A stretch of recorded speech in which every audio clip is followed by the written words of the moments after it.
حجاج بن یوسف کو عمر بن عبدالعزیز نے دیکھا جہنم میں، آنتیں پھٹی ہوئی ہیں، پیٹ پھٹا ہوا، آنتیں نکلی ہوئی ہیں، اور ایسے گدھے کی طرح چکر کاٹ رہا ہے. تو پوچھا کیا حال ہے؟ کہا بس ایمان کی آس پہ پڑا ہوں کہ کبھی تو اللہ جنت میں ڈال دے گا. اگر ایمان پہ خاتمہ ہو جاتا ہے اور اعمال کا ذخیرہ نہیں ہے تو اللہ کا قانون ہے جہنم. جہنم مردہ جو بتائے نا خواب میں وہ صحیح ہوتا. میرا ایک فرسٹ کزن، جیسے ذمہ داروں کے بچے ہوتے ہیں، ساری زندگی غفلت میں گزار دی، جوانی میں مر گیا. بس وہ نمازیں اس نے پڑھی جو کبھی میں کھینچ کے مسجد میں لے گیا، یا پھر عید کی 2 نمازیں، اس کے علاوہ مجھے یاد نہیں. تو میں نے خواب میں دیکھا، میں نے کہا کیا حال ہے؟ تو اس نے کہا آگ کے تندور میں ہوں، آگ کے تندور میں ہوں. اب میرا تو خون، میرا تو چاچے کا تائے کا بیٹا، مجھے تو آگ لگ گئی. میں نے اس کے لیے پڑھنا شروع کیا، پھر حج کا انتظام کیا. تو حج کے بعد جب واپس آیا تو پھر مجھے نہیں خواب آیا، ایک اور ساتھی کو خواب آیا کہ طارق میاں سے کہو تمہارا تحفہ مجھے مل گیا، وہ جو میں نے حج کروایا اس کی طرف سے. تو اللہ تعالیٰ کا فضل ہے کہ اس نے یہ بھی رکھا اس امت کے لیے کہ مرنے والوں کے لیے ایصال ثواب کرتے رہو تو ان کی بخشش کے سامان بن جاتے ہیں.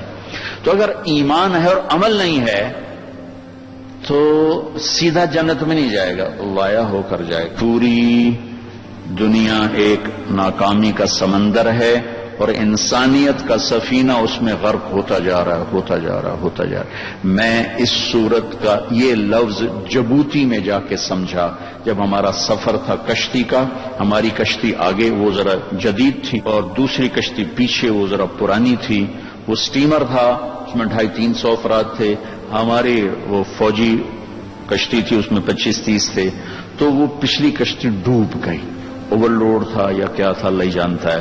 جیسے 2-3 ہچکو لے لیے اور یوں الٹ گئی اور اس میں کوئی 150 آدمی شہید ہو گئے.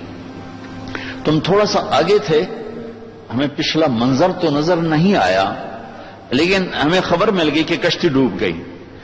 تو ایک دم میرے منہ سے نکلا کوئی بچا ہے، چونکہ میں تو ان کو یوں تو ہم ساتھ ساتھ تو چلے تھے، ہم تیز تھے، ہم آگے نکل گئے، وہ تھوڑا پیچھے رہ گئے تھے.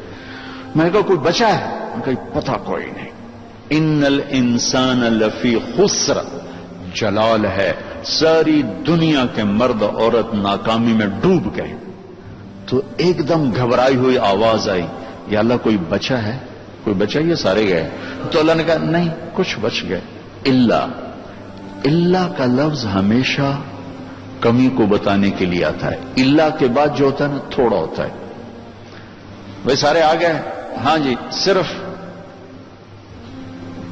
طارق جمیل نہیں آیا. ہاں تو صرف اردو میں اللہ، صرف کا مطلب ہوتا ہے اب بعد میں لوگ تھوڑے رہ گئے. یہ سارے ابا جی بس یہ 2-3 نہیں آئے. اللہ 7 ارب انسان تباہ ہو گئے، اللہ کچھ بچ گئے. کون بچ گئے؟ یہ 4 کام جنہوں نے کیے وہ بچ گئے. کون؟ آمنو. اس شرط کے لگنے سے سارے کافر ناکامی میں چلے گئے. عمل الصالحات، اعمال صالحہ کی شرط سے ایمان والے ناکامی میں چلے گئے. وتواصوا بالحق، حق کی دعوت. یہ جو تبلیغ کا کام ہو رہا ہے جس سے آپ اللہ کے فضل و کرم سے پوری دنیا میں اللہ نے پھرائی ہے اور کئی دفعہ پھرائی ہے. اللہ نے ہمیں یہ عزت دی ہے کہ یہاں سے قافلے بن بن کے پورے عالم میں اللہ کا پیغام پہنچا رہے ہیں. اور میں جنگلوں میں گیا ہوں، وہاں بھی تبلیغ کو دیکھا ہے، اور برف پوش چوٹیاں یورپ کی، وہاں بھی تبلیغ کے کام کو دیکھا ہے. تو تیسری شرط لگانے سے عمل والے نکل گئے. وتواصوا بالصبر، اور صبر کی شرط لگانے سے تبلیغ والے نکل گئے. ہر جگہ ناکامی کے مفہوم میں تھوڑا تھوڑا تھوڑا فرق ہے. ایمان کی شرط سے ناکامی ہے جہنم، کبھی جنت میں نہیں جا سکتے.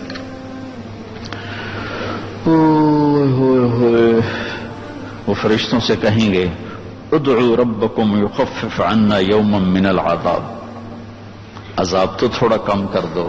فرشتوں سے کہیں گے. وہ کہیں گے اولم تک تأتیکم رسلکم بالبینات، کوئی بتانے آیا تھا؟ قالوا بلا، آیا تھا. قالوا فادعوا، کہ اب تمہاری دعاؤں کو کوئی صلہ نہیں ہے.